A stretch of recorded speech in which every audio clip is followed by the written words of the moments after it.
For some business stories, the Federal Account Allocation Committee has shared 722.67 billion naira among the three tiers of government in the February 2023 figures. Now, the figure represents a decrease of 27.49 billion naira compared to 750.17 billion naira shared in January and 267.5 to 990.19 billion naira shared in December 2022.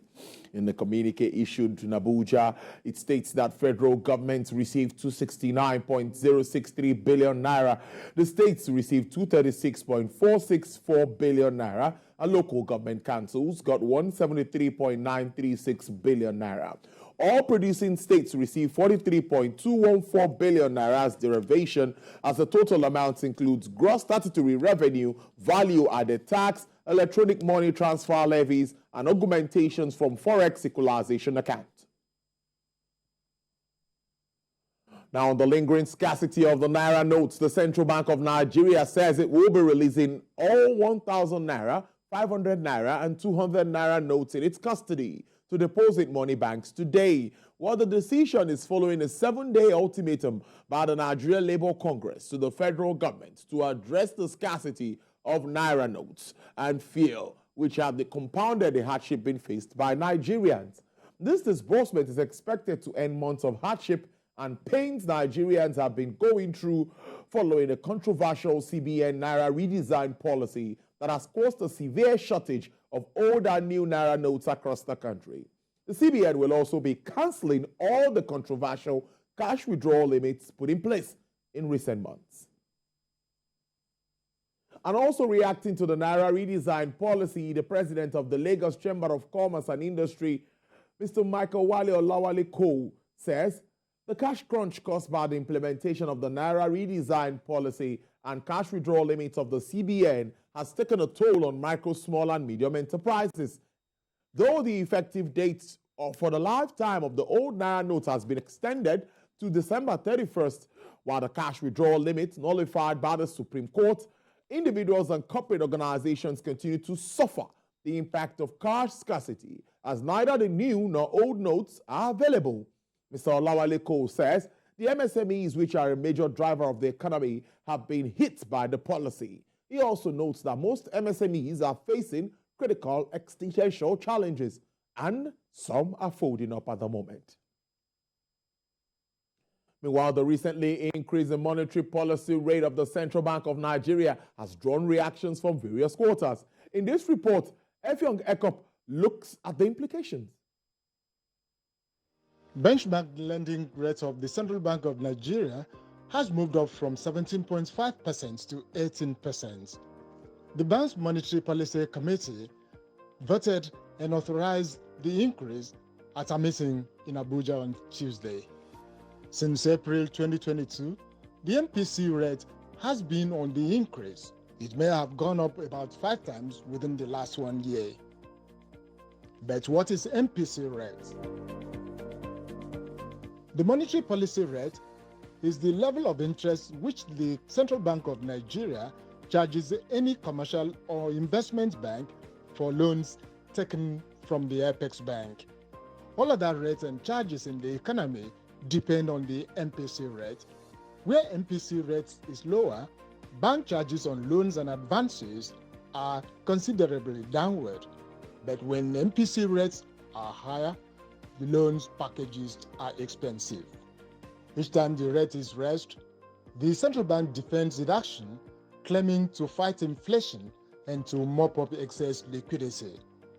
But these repeated arguments are being criticized by many analysts. Here is the point by Professor Uche Weleke of Nasarawa University.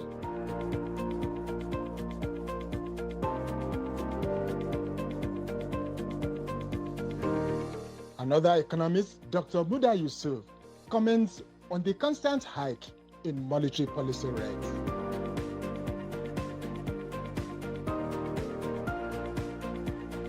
Apart from the banks which often move quickly to raise interest rates on loans and advances, no group of manufacturers, civil servants, or consumers appear to benefit from constant spikes in monetary policy rate of the central bank.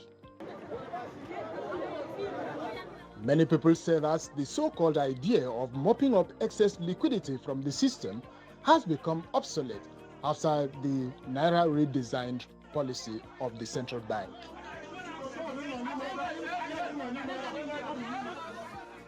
They say that current crisis in the banking system concerning customers' monies, their inability to make successful transfers, and hyperinflation in the economy should be more engaging to central bank officials.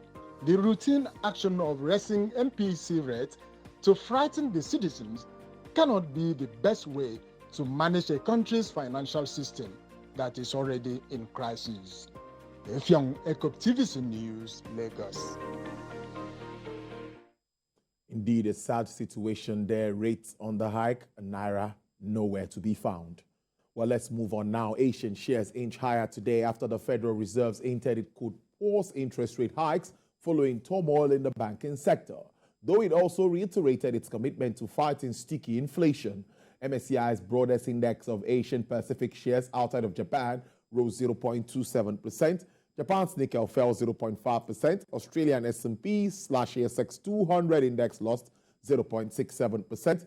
China's blue chip CSI 300 and the Shanghai Composite Index both fell 0.3%. Hong Kong Hang Seng Index was up 0.22% in the currency market. The dollar fell 0.137%, with the euro up 0.25% at $1.09, while the yuan trading 0.43% to 130.87 per dollar, and the sterling at $1.23 up 0.18%. The U.S. Central Bank has raised interest rates again, despite fears that the move could add to financial turmoil after a string of bank failures. In a bid to stabilize prices, the Federal Reserve has increased its key rate by 0.25 percentage points. But the sharp increase in interest rates since last year has led to strains in the banking system and collapse of Silicon Valley Bank and Signature Bank.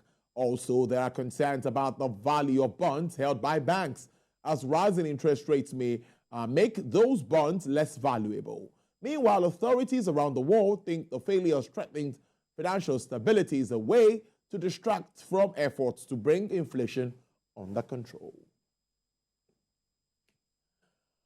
Well, according to the latest report from WorldMac, China's economy will grow by 5.5% this year after lifting its COVID containment strategy. As its economy emerges from strict lockdowns, China is expected to account for 40% of the increase in global oil demand this year. But the surge in demand is likely not to take prices back to 2022 levels. This development will make China to supply 1 million barrels per day of 2.6 million barrels per day increase in global oil demand this year. Also, the report shows China's GDP rises by 7%, adding 400,000 barrels per day of Chinese local demand. Well, crude oil prices fell in early trade today following 3 straight days of gains after the U.S. Federal Reserve stayed the course with another interest rate increase and a surprise rise in U.S. crude stocks. U.S. West Texas Intermediate crude sells at $70.22 per barrel with a decline of 0.96%. Brent also experiences a downward price margin of 0.83%, selling at $76.05 per barrel. Bonny Light sells at $75.73, recording an upward price review of 2.14%. And for the OPEC basket, crude oil dealers are offering $73.96 with an uptick of 4.51%.